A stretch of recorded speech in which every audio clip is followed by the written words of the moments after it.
Hey guys, Jay with Tactimav. On today's video, we're finally getting closer to where we're going to start mounting stuff on the top and do some really fun stuff. But one of the things we had to deal with, man, is this horrible wheel offset, right? It just looks terrible, like one of those, I don't know, like a hippo with ice skates in the cartoons, you know? It just doesn't look right. It's so inset. So what we have today is some wheel spacers. Now we're going to be pushing it 2 inches in the back and 1.5 inches in the front. Now the reason for that, of course, is from the factory they already come with about a 1/2 inch wider track on the front, so we're basically just trying to even it out. I mean, eventually we're going to have custom offset wheels and tires front and back, as well as jacking her up and whatnot, but for now this is going to fill the gap for us. So we ordered these from Supreme Suspensions, and they are billet aluminum and they're hub centric. They come with the they come with the 14mm lugs. So that's the same size as the factory, so they should be able to handle that torque properly and everything. So I'm going to go through some of the procedures that they tell us to do on mounting these, as well as some of the stuff that we've done over the years and had success with on mounting these style of wheel spacers.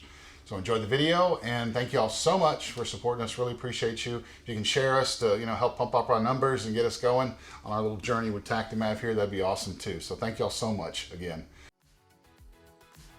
So here we have the wheel spacers. These are the 2 inchers. And we got the box with the 1.5 inches down there.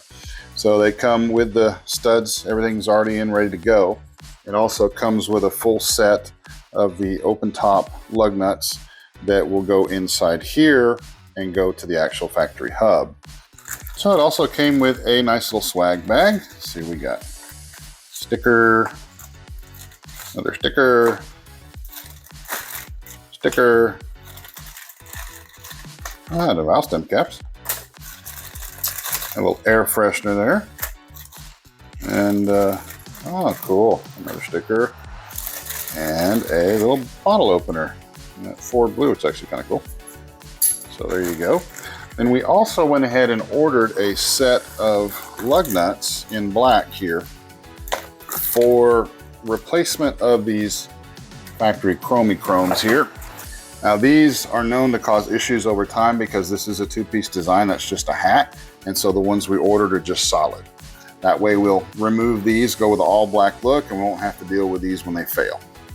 All the links for this stuff will all be, of course, in the description below. Step 1, release a little bit of the pressure off of the wheel. Not completely, just enough to where the wheel's not under full pressure. And then break loose most of the pressure on the lugs.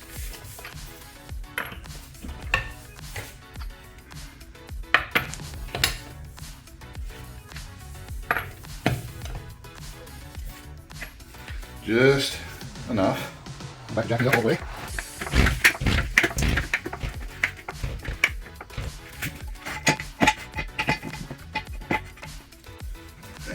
Just for emergency, since I'm not crawling under the vehicle.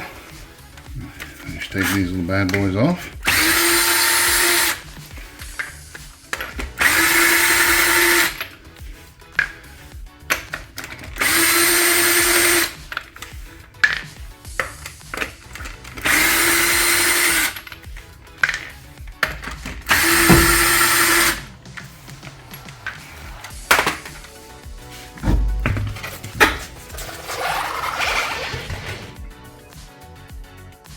Alright, so one of the things I like to do here is put a dab of blue Loctite on the studs here. Not a whole lot, just a dab. Extra insurance in case of vibration, particularly since this one is going to see a lot of off-road duty. We want to make sure that we don't ever lose a wheel. And even though we're going to recheck the torque and whatnot, it's a little extra insurance. And as long as you have, either some good elbow grease or a good impact to remove them in the future, blue Loctite's fine. Just don't ever use red Loctite. Man, that's a bad idea. I had plenty of cars over the years come in with red Loctite, and boy, it makes quite a mess to try to remove them. So now we're ready to go ahead and put the hub on. Another good idea when you're ready to put this hub on is take a little bit of like anti-seize and put that on the inside of this hub here. That way over time it doesn't get stuck like a rust weld kind of a situation where you have a lot of trouble getting these off. So it's very, very thin, like just a tiny bit you can see in there. Just enough. And then we're ready to go ahead and line them up. All right, for this part you'll need a 19. I think a little sticker there we gotta get rid of. There we go.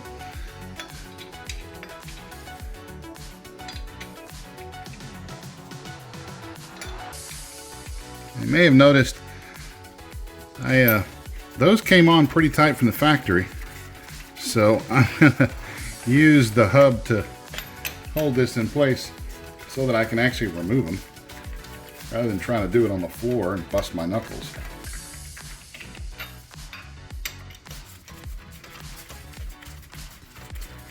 I like to run these up by hand at first to get a feel for it, you know.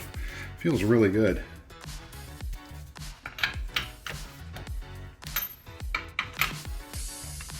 There we go. Just couldn't quite get them by hand.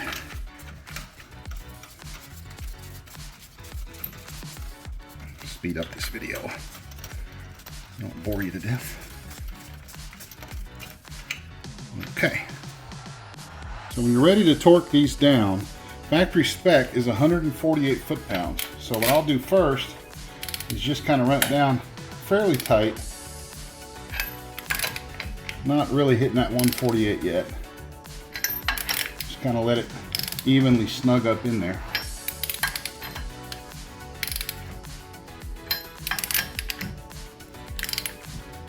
Alright, now we should be ready for the 148. I'll do it from the top first.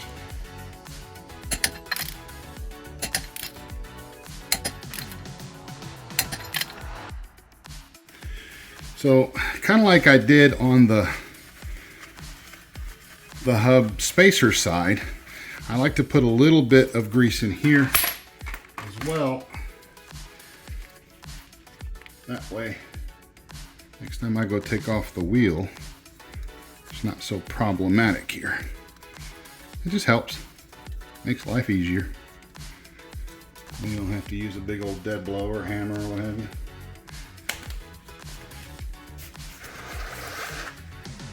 These are a pretty tight fit. But you know their machine work is pretty darn good.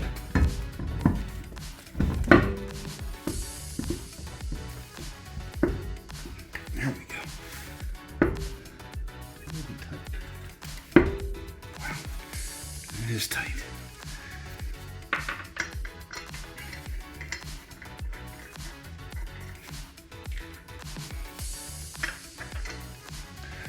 One of the things you'll notice is those black acorns a whole lot better than the factory two-piece ones. I'll show you one of those if you've never seen one before. Let's see here, you go. Get a close up on that. You see the matte finish and the shinier finish? That's where that seam is, where that hat is. Pain in the butt if they get messed up on you. All right, so we'll run these down. I'm just gonna give it a good tightening, and then I'll bring the jack down, let that pressure hold that wheel up. But I do want to make sure it's nice and flush before I go through the full tightening procedure. I do want to get it fairly tight. There we go.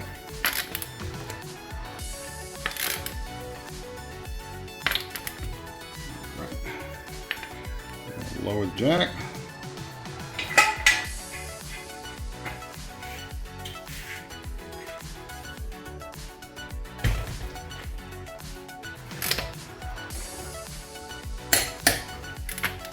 .48.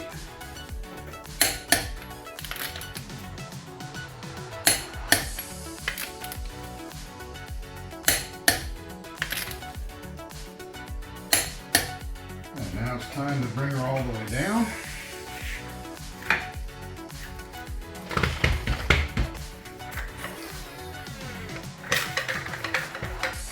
Now don't forget that after about 50 to 100 miles, you're going to want to pull these wheels back off and recheck the torque of your hub spacer. Then put the wheels back on, retorque to 148 again, drive another 50, 100 miles, and then just recheck your torque on the outside, make sure you're still at 148, and you should be good to go. Just to show you some of the difference here, that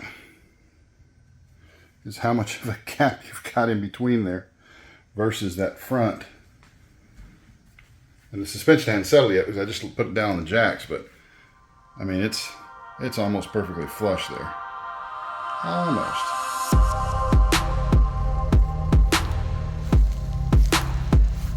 And what a difference it makes.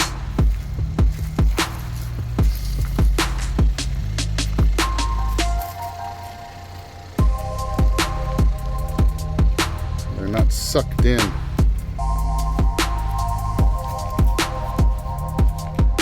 So much better.